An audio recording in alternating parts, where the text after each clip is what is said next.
Jeg har fundet 2 gymnasieelever, som her vil fortælle os lidt omkring deres pension efter arbejdslivet. Og drenge, har I gjort jer nogle overvejelser omkring jeres pension?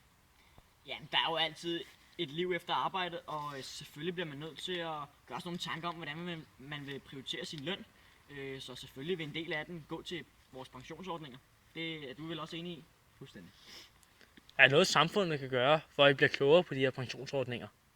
Jamen, der er jo mange i dag, der ikke ved så meget om det, og jeg tror, der findes mange måder at kunne promovere det på, så flere får en idé om, hvad det er, og ligesom tilsidesætter flere penge, som det vil kunne bruge senere i livet. Så det handler egentlig bare om at gøre samfundet opmærksom på, hvad pension egentlig er, for der er også mange, der ikke ved, hvad det er. Det er også derfor, der kører de her mange reklamer i fjernsynet. Har I så gjort nogle overvejelser omkring, hvordan I vil prioritere jeres pension? Det er lidt svært at sige på nuværende tidspunkt. Vi kender ikke vores fremtidige indtægt. Når vi kender den, vil vi måske finde ud af, hvordan vi vil prioritere.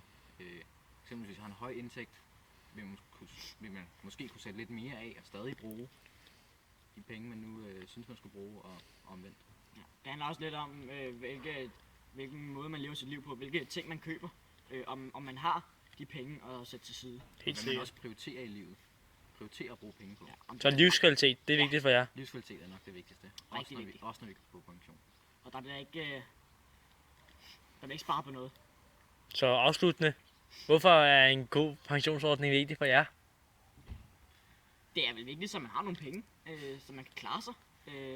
Også med det her livskvalitet, altså man vil gerne have det bedste. Livet fortsætter jo, når man går på pension, og der skal man også have nogle penge. Tak for jeres tid.